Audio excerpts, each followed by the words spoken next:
የመንፈስ ቅዱስ ኖቬና እሁድ ግንቦት 24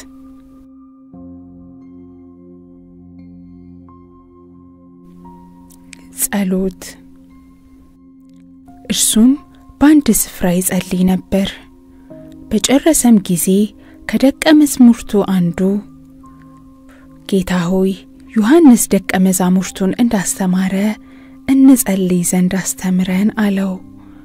እግዚአብሔርን የማነጋገር ጥበብ ሰብአዊና ምድራዊ ሊሆን አይችልም። እግዚአብሔርን ለመነጋገር ቋንቋችን ጸሎት ነው። ጸሎት የነፍስ፣ የፍቅር፣ የመለኮት ቋንቋ ነው። ጸሎት የመንፈስ ቅዱስ ስጦታ ነው።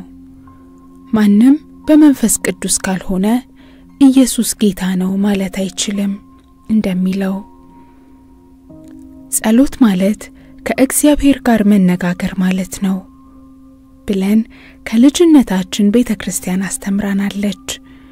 ጸሎት በእውነት ከእግዚአብሔር ጋር ህብረት መፍጠርና መነጋገር ነው። ጸሎት የታመመ የሚፈወስበት፣ የደከመ የሚበረታበት፣ ያዘነ የሚጽናናበት፣ ነፍስን የሚያሳርፍ ከእግዚአብሔር መንፈስ ቅዱስ የሚሰጥ ልምምድ ነው። የሚጸልይ ሰው እግዚአብሔርን መደገፍን ይማራል። እግዚአብሔርን በድካሙ በከበደበት ነገር ሁሉ የሚደገፍ ሰው እርሱ ያሸንፋል፣ ይጽናናል፣ ይበረታል። ከምንም በላይ ደግሞ የእግዚአብሔርን ፍቃድ ይማራል።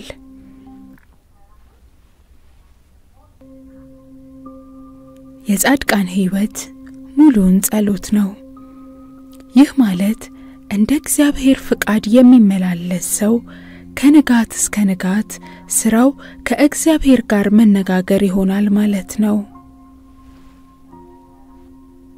ስኬቱንና ውድቀቱን፣ ደስታውንና መከፋቱን፣ ተስፋውንና ፍርሃቱን ሁሉ ለእግዚአብሔር በየሰዓቱ የሚነግር ከአንደበቱም የእግዚአብሔር ቃልና ከሐሳቡም የእግዚአብሔር ታላቅነት የማይጠፋ ሰው እርሱ ይጸልያል።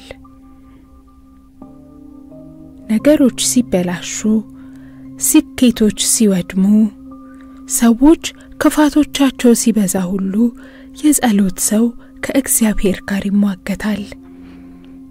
ከእግዚአብሔር ጋር መነጋገር ማለት እግዚአብሔርን ከማመስገን ይጀምራል።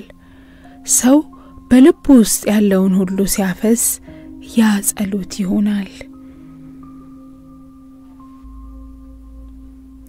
ከእግዚአብሔር ጋር እርስ በእርሳችን ወደ ጥልቅ ግንኙነት ስንሳብ ከፈጣሪያችን ጋር በትክክለኛ ወዳጅነት መኖር እንፈልጋለን። በእርሱ አምሳል የተፈጠረው መላው የሰው ዘር እግዚአብሔርን የመምሰል ስጦታ እንድንፈልግ የሚያደርገን ያንን በደመ ነፍስ ያለን ፍቅር በውስጣችን ያነሳሳል። በዚህ ቀን እግዚአብሔር አብ በልጁ በኢየሱስ ክርስቶስ የመንፈስ ቅዱስ ታላቅ ስጦታ የሆነውን ጸሎት እንዲሰጠን እንጸልይ። ይህንን የመንፈስ ቅዱስ ክብረ በዓል ጳራቅሊጦስ ለማክበር ስንዘጋጅ እውነተኛውንና ግብዝነት የሌለውን ጸሎት እንማር ዘንድ እንለማመድ። ጸሎት። የአምልኮ መንፈስ ሆይ ና፣ በአምልኮና በምስጋና ልባችንን አነሳሳለን። የእጅህን ሥራ እንድናከብር እርዳን። በደስታና በልግስና አገልግሎት ሕይወት ወደ ፍጻሜው ለማምጣት መሳሪያ እንሁን። አሜን።